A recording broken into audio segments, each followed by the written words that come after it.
Ra'iisul Wasaaraha Israel Benjamin Netanyahu waxa uu ku dhawaaqay hadal la yaab iyo ashqaraar lahaa isagoo yiri ma aqbali doono dowlad Falastiiniyiintu ay leeyihiin oo laga dhiso dooxada galbeed ee webiga Urdun. Haddaba dhaqdhaqaaqan iyo waliba hadalkan ka soo baxay Israel ma waxay ku doonaysaa dagaal. Muxuu yahay kulanka golaha amniga maanta isugu yimaadeen dambaalka ka soo baxay ee Trumpna loo diray iyo waliba luuqada adag uu ku hadlay maanta Netanyahu ma fariin ka dhana Arabta ujeedadeedu tahay ushii kor loo tuura nin kasta ha fisho. War baan idinkaga hayaa arrintaasi.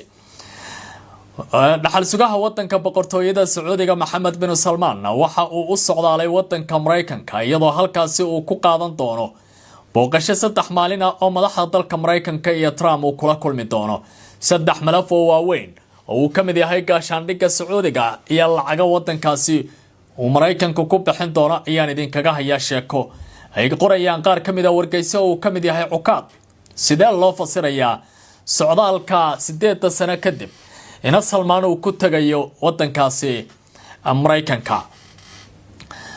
wasiir ka tirsan Israel ayaa ku dhawaaqay cadawga koowaad ee qarankiisa uu leeyahay in uu yahay wadanka Turkiga iyo Rajab Tayyip Erdogan.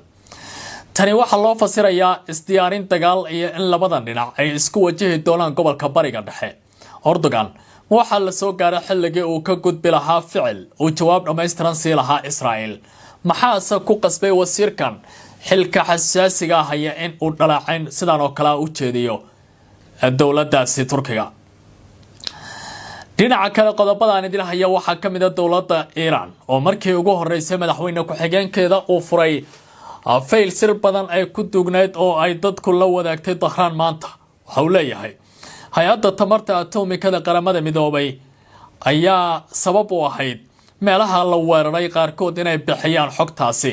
cidda kaliya ee Israel si kartay waxay ahayd hay'adda oo dawladda Iran la ogeyd laakiin waxay hadda ka dambeeyay ma jirta ayuu leeyahay xog aynu qarin doono.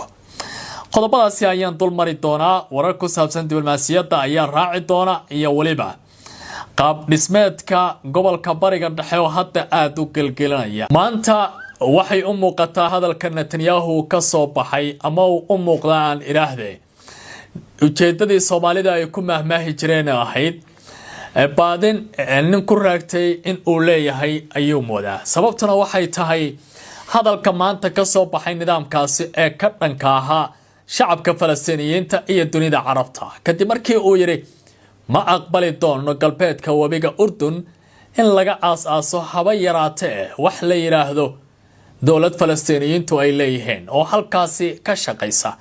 tan oo dunida marka Mareykanka iyo Trump laga reebo si weyn ay u baadi goobayeen bal halka gobolka Bariga Dhexe si loo helo ugu yaraan dawladdaasi in la aasaaso. qaramada midoobay 150 dawladood ka badan ayaa ku dhawaaqay in ay aqoonsadeen dawlad Falastiiniyiintu ay leeyihiin caasimadeeduna ay noqonayso Qudusta Bari 1967 hiisoodimihii la dhigayna ku eg taas oo u muuqanaysa Israel in dhul badan oo maanta ay gumeynaysa ay dib uga laaban doonaan.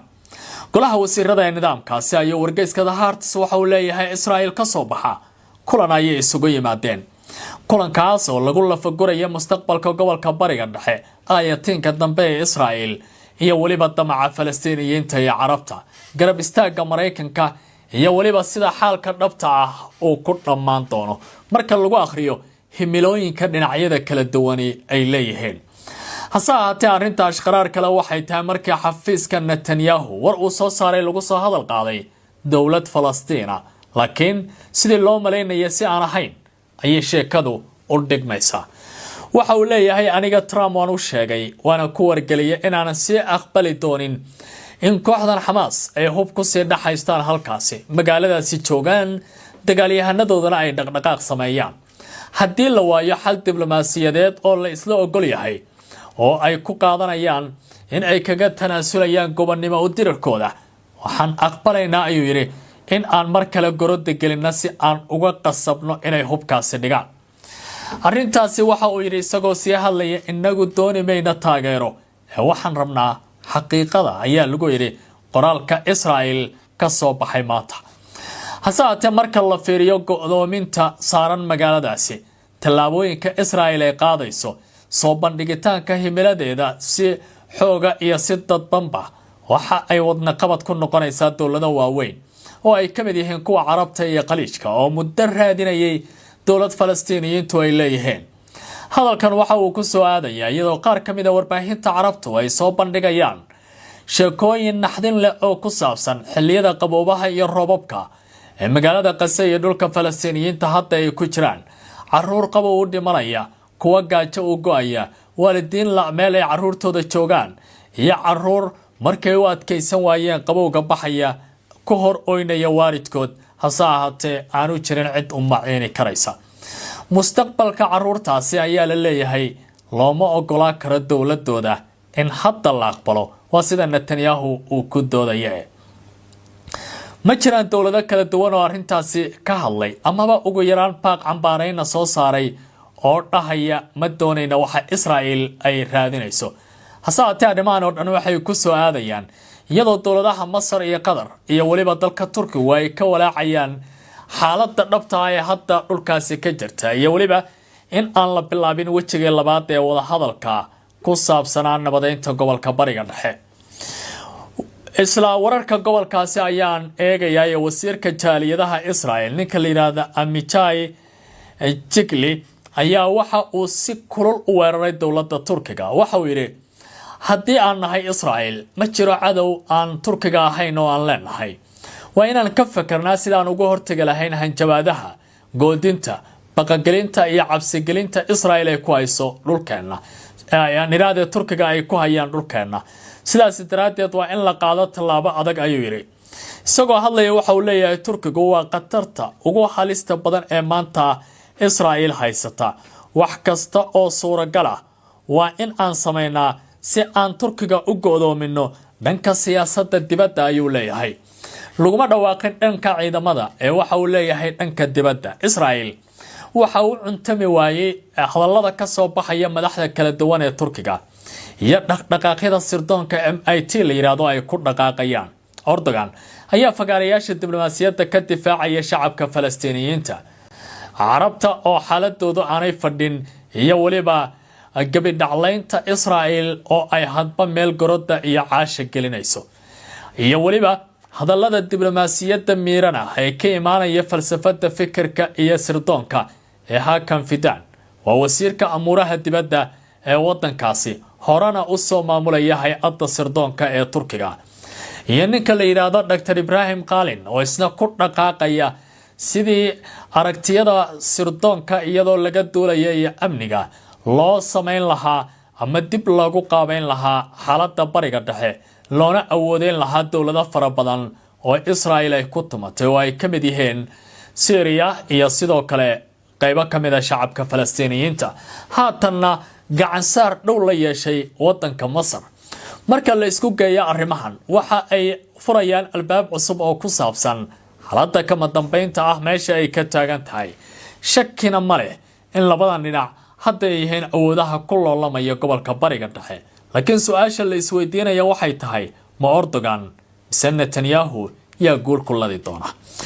waqtiga ayaan u dhaafayaa khiyaartay in uu arrintaasi ka jawaabo. laakiin haddii aan ku sii socdo wararka kale oo aan idin hayo, dhaxal sugaha boqortooyada Sacuudiga ahna ra'iisul wasaaraha golaha wasiirada ee dalkaasi Mohammed bin Salman ayaa ku sii jeeda wadanka Mareykanka isagoo Arbacada la kulmi doona madaxweynaha wadankaasi Donald Trump. ujeedooyin saddex ah ayaa ka dambeeya socdaalkiisa. waa mare arrinta la xiriirta arrimaha gaashaandhigga, iibsashada 48 diyaarad oo nuuca F-35 ah iyo waliba sidii tamarta iyo gaashaandhigga labada dhinac ay heshiisyo uga gaari lahaayeen. waa mid kale waa dhaqaale iyo waliba maalgashi lagu sameyn doono Mareykanka. lacag 1 trilyan ka badan ayaa ujeedadu tahay Sacuudiga inuu ku maalgeliyo wadankaasi. Trump waxa uu leeyahay Mohammed bin Salman waa nin raga oo yaqaana halka raggu marka uu kala xoog bato ay wax ka jiraan. Mareykanka waxa uu leeyahay waa dawlad awood leh. Sacuudigana inuu gaashaanbuur la samaysto waa muhiim waayo dhaqaale fara badan ay hayaan. Arbacada Oval iyo aqalka cad ayaa indhaha lagu hayaa oo Washington ku yaala.